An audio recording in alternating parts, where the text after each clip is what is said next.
نبی کریم میری سرکار کو رب کریم نے چاند سے زیادہ خوبصورت بیٹا عطا فرمایا.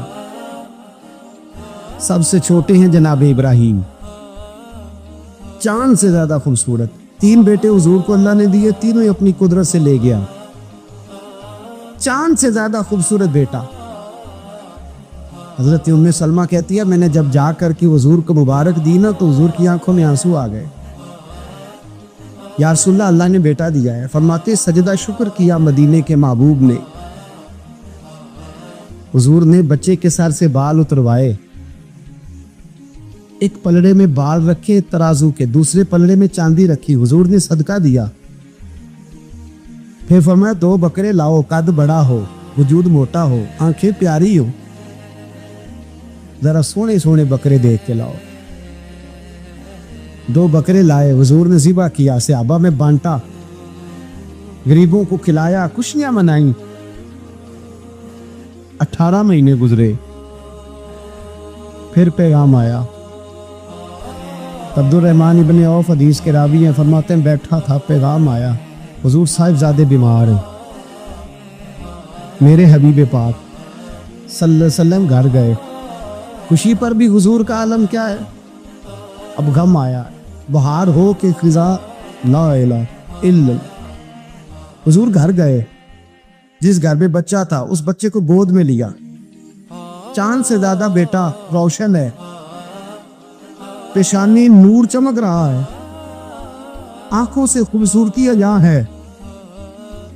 حضور کی گود میں صاحبزادے کی سانس کو کڑنے لگی, جان نکلنے لگی. او عزیزو, یہاں کوئی آ کے پیغام دے دے کہ بچہ 4 سے گر گیا ہے تو لوگ جمعہ چھوڑ دیں گے. میرے حبیب پاک کی گود مبارک میں بچہ, سانس اکھڑنے لگی, روح پرواز ہونے لگی. حضور نے سینے سے لگایا تو جان ان کی نکل گئی. آنکھوں سے آنسوؤں کی لڑی بہہ نکلی. عبد الرحمن کہنے لگے محبوبہ رو رہے ہو؟ فرمایا یہ آنسو شکوے کے نہیں ہیں, نا یہ آنسو حضور کس کے ہیں؟ فرمایا یہ اللہ کی رضا کے آنسو ہیں. میں دل رو رہا ہے, آنکھیں تر آنسو بہا رہی ہیں, پر میری زبان سے وہی کہوں گا جس سے میرا اللہ راضی ہوگا. اس لیے کہ بہار ہو کے خزاں لا الہ الا اللہ. میرے حبیب نے فرمایا دیا بھی اس نے تھا, لے بھی وہی گیا ہے. لیکن میرے نبی پاک علیہ الصلوۃ والسلام پہ اتنی مصیبتیں آئیں کہ پہاڑ پہ آتی تو وہ ریزہ ریزہ ہو جاتا, لیکن کسی مقام پر بھی حضور علیہ الصلوۃ والسلام شکوہ کرتے نظر نہیں آتے.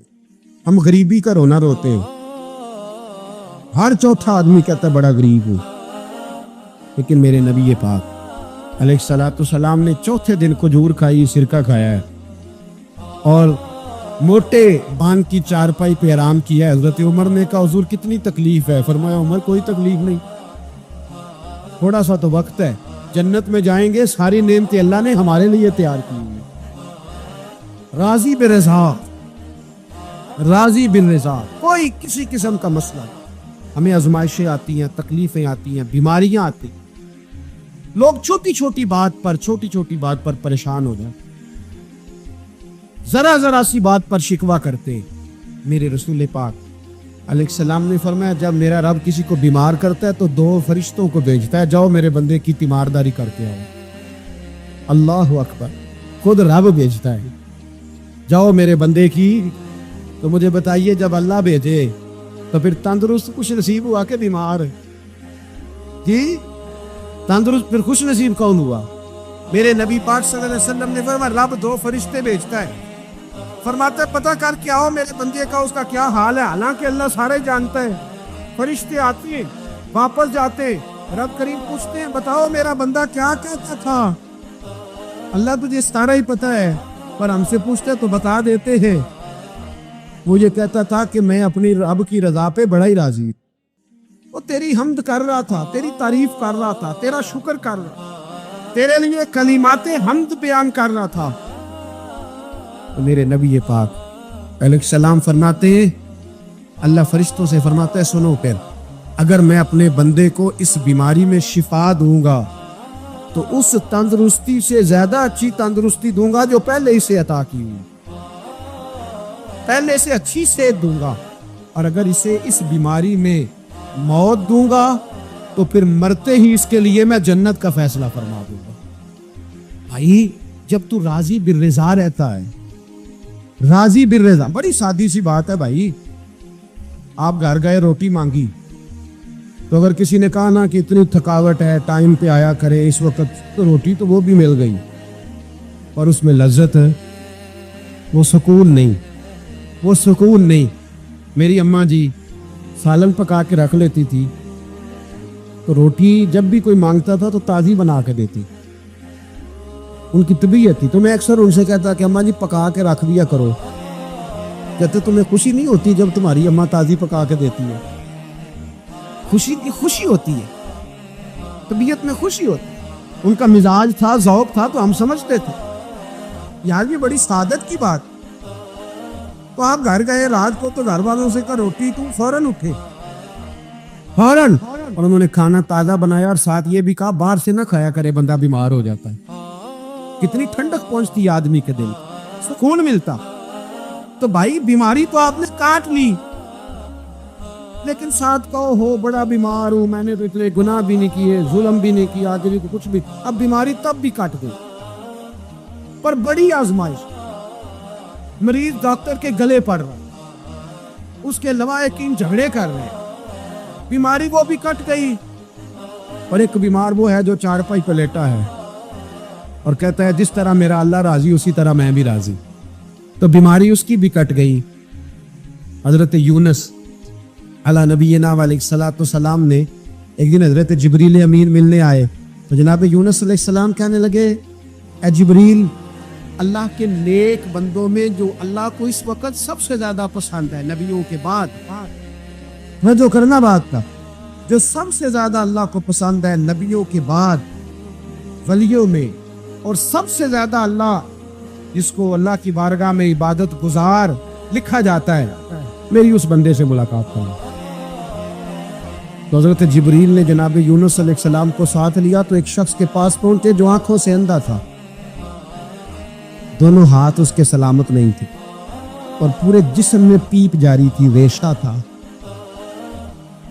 جب جا کے السلام علیکم کہا نا حضرت یونس نے، اس نے وعلیکم السلام کے بعد پہلا لفظ پتہ کیا کہا؟ اس نے کہا یا اللہ تیرا شکر ہے، یا اللہ تیرا، آپ بھی ادا کریں اللہ کا شکر، یا اللہ تیرا شکر ہے۔ حضرت یونس علیہ السلام کہنے لگے تو شروع سے اس طرح کا ہے، نابینا بھی اور ہاتھوں سے معذور بھی اور سارا جسم شروع سے؟ بڑے ہی خوبصورت لفظ اس بیمار نے کہے، کہنے لگے نہیں حضور میں بالکل ٹھیک ٹھاک تھا، جب تک میرے رب نے چاہا کہ یہ دنیا کو دیکھے تو تب تک اس نے مجھے آنکھیں دی، اور جب اس نے چاہا کہ اب اس کا دیکھنا بہتر نہیں تو اس نے واپس لے لی۔ تو یا اللہ تیرا شکر ہے، اللہ تیرا شکر ہے۔ پھر کہا جب تک اس نے چاہا کہ میرے ہاتھ رہے تب تک رہے، جب اس نے چاہا کہ میرے لیے بہتر نہیں تو اس نے لے لیے، تو یا اللہ تیرا شکر ہے۔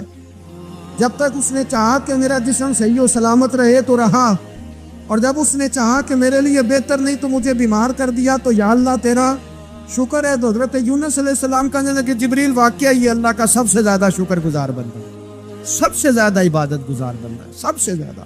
میرے نبی پاک علیہ السلام نے فرمایا میرا مومن ہر حال میں نفع میں ہے، نعمت ملے تو شکر کر کے نفع، مصیبت آئے تو صبر کر کے نفع۔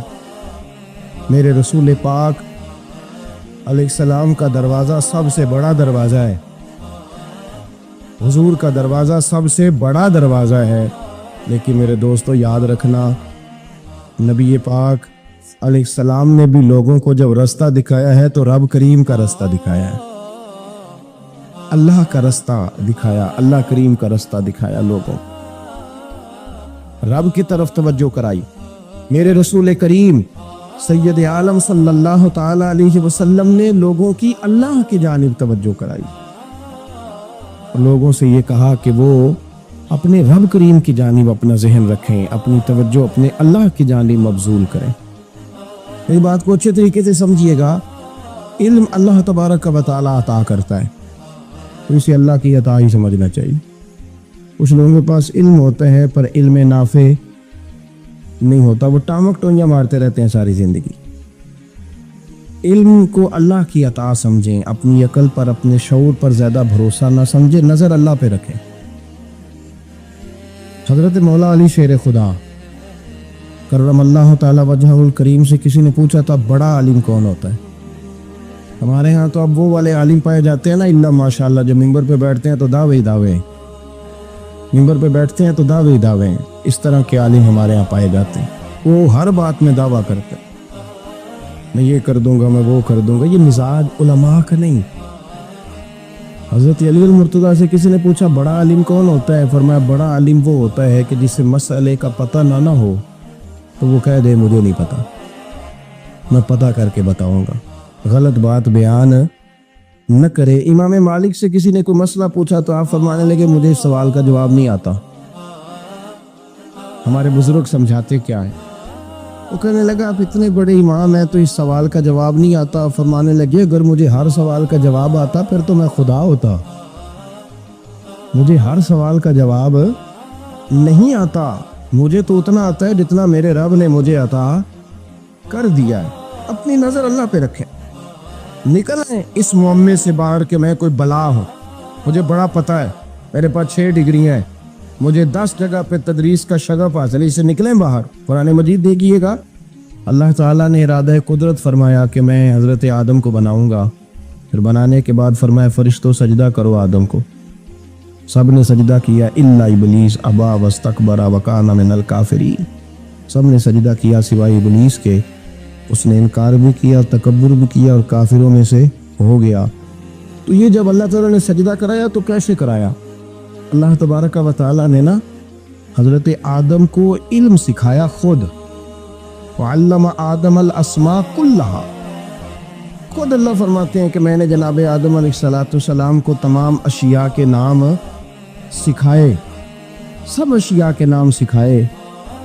تو وہ چیزیں پھر میں نے نا, اللہ فرماتے ہیں میں نے فرشتوں پہ پیش کی. میں نے کہا کہ بتاؤ ان کے نام کیا ہے. تو فرشتوں نے جو جواب دیا وہ سمجھنے والا ہے. اللہ نے چونکہ خود علم سکھایا تھا حضرت آدم کو, جناب آدم سکھایا تھا, لیکن فرشتوں کو نہیں سکھایا تھا.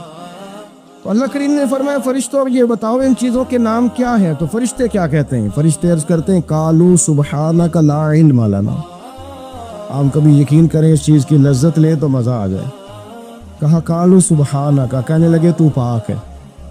قالوا سبحانک, کہنے لگے تو بھئی آدم علیہ السلام کو نام سکھا لیے, پھر فرشتوں کے سامنے وہ چیزیں پیش کر کے کہا ان چیزوں کے نام بتاؤ. تو فرشتے کیا کہتے ہیں؟ کہتے قالوا سبحانک, تو پاک ہے, لا علم لنا, ہمارے پاس کوئی علم نہیں, الا ما علمتنا, ہمیں تو اتنا پتہ ہے جتنا تو نے ہمیں سکھا دیا. ہمیں تو اتنا پتہ ہے جتنا تو نے ہمیں, لا علم لنا, ہمارے پاس کوئی علم نہیں ہے, اتنا ہی پتہ ہے جتنا تو نے ہمیں سکھا دیا ہے, اس سے زیادہ ہمارے پاس علم. اور یہ کیوں تو نے ہمیں جتنا سکھایا اتنا پتہ ہے. فرشتے یہ نہیں کہتے یا اللہ تو زیادہ سکھا, آدم کو دیا تو ہمیں بھی دے. یہ نہیں فرمایا, فرمایا انک انت العلیم الحکیم, اے اللہ تو علم والا بھی ہے اور حکمت والا بھی ہے. تجھے پتہ ہے کس کو کتنا دینا ہے. جتنا تو نے مناسب سمجھا جناب آدم کو دیا, اور جتنا تو نے بہتر سمجھا وہ تو نے ہمیں عطا فرما. تو اگر آپ کے پاس علم ہے, کہیں نالج ہے, اس کو اللہ کی عطا سمجھو. ہمارے ہاں بہت سارے لوگ بن کے بیٹھ جاتے ہیں. میں اکثر کہتا ہوں کہ پھر وہ دعوے کرتے ہیں میرے علاقے والے جاہل ہیں, میرے شہر والے جاہل ہیں, میرے خاندان والے پڑھے نہیں. یہ آپ کا دعویٰ ہے, یہ آپ کو خراب کر دے گا. ہم نے بہت سارے ایسے لوگ دیکھے جو بہت بڑے عالم تھے, لیکن اللہ جب لینے پہ آیا تو عقل ہی لے گیا, شعور ہی چلا گیا, حافظے ختم ہو گئے. آپ دیکھتے ہیں بڑھاپے میں کچھ لوگ ایسے ہوتے ہیں کہ جن کو یہ بھی یاد نہیں رہتا کہ میرا نام کیا ہے, میں کہاں ہوں, مجھے کدھر جانا ہے. اس وقت سے اللہ کی پناہ مانگیں اور اپنی نظر اپنے رب کریم کی جانب رکھیں, اللہ کی جانب اپنی نظر کو مبذول رکھیں. دوسری بات, علم کے بعد ایک چیز آتی ہے جس کا نام ہے ہدایت, جس کا نام ہے تقویٰ, جس کا نام ہے پرہیزگاری, جس کا نام ہے عمل.